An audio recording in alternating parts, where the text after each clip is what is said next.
bin hier am Stand von Harpe auf der Spielwarenmesse Neuheitenschau und Harpe ist ein Holzeisenbahnhersteller, der wunderbar zeigt, dass man die Holzeisenbahn nicht nur als Spielzeug zum Schieben sehen kann, sondern jetzt ins neue Zeitalter kommt. Ich spreche mit Dennis Gies, der ist Vorstand von der Firma Harpe und die haben jetzt hier neue Sachen mit in die Eisenbahn integriert. Eine mit App-Steuerung, habe ich gehört vorhin. Genau.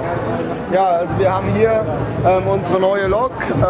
Diese lässt sich per USB aufladen und man kann sie natürlich danach mit einer App entsprechend steuern. Das heißt, ich setze sie auf die Bahn, kann hier innerhalb zweier verschiedener Geschwindigkeiten vorwärts, als aber auch rückwärts fahren. Ich kann das Licht ein- und ausschalten an der Lok. Ich kann sie hupen lassen, ich kann das Schrankensignal kommen lassen und kann sie quasi hier komplett mittels einer App für Apple und Android entsprechend steuern. Und was kostet das Ganze? Was kostet die App? Die App ist kostenfrei erhältlich und bei der Lok liegen wir bei einer unverbindlichen Preisempfehlung von 29,95 €. 29,95 €? Ja, also es ist ein starker Preis und wir wollen eben damit auch näher bringen, wirklich, dass die Zweidimensionalität, die ich in einem App habe, dass ich die auch in eine Dreidimensionalität quasi auf meine bestehende Eisenbahnlinie bringen kann. Und die fährt mit der Akkuladung, die ich aufladen kann per USB, Ja, es ist eine knappe Stunde, genau. Ich lade sie auf quasi und dann habe ich eine Stunde, wo ich damit fahren kann. Jetzt sind wir aber bei Kindern erst ab 4 bis 5 bis 6 bis 7 Jahre so weit, dass die mit einer App steuern. Für die Kinder, die drunter sind, haben sie aber auch was vor.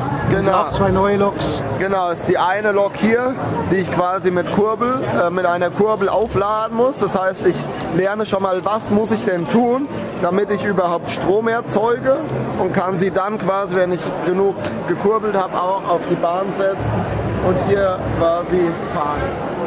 Wie lange fährt die mit einem Kurbeln? Also ungefähr 1 Minute kurbeln bedeutet 2,5 Minuten fahren auf der Bahn. Ja, doch ganz nett. Und wie lange kann sie insgesamt fahren? Wie stark ist der Akku dann? Also der Akku ist ungefähr auf 5 Minuten ausgelegt entsprechend. Und jetzt sehen Sie, jetzt haben wir ganz wenig gekurbelt, deshalb ist sie auch jetzt schon direkt wieder stehen geblieben. Und die dritte Lok, was macht die dann? Also die Kurbellok kostet, was kostet die? Die Kurbellok, da sind wir mit 19,95 Retailpreis dabei.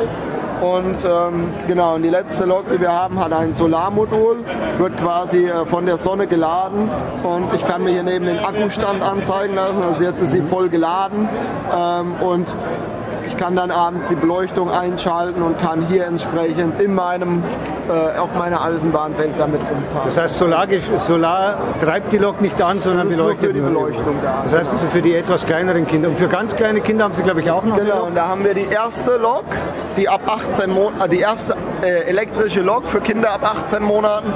Auch hier. Das heißt, die ist zugelassen für Kinder ab 18. Genau, und auch sehr einfach. Ich habe nur einen Knopf, sie fährt vorwärts und ich kann sie mit diesem Knopf wieder anhalten. Eben aus dem Hintergedanken frustfrei. Ich kann irgendwie draufdrücken und sie fährt los. Und die Holzbahn von Harpe ist kompatibel zu den ganz normalen von beispielsweise Brio? Genau, gängig mit allen Spurbreiten.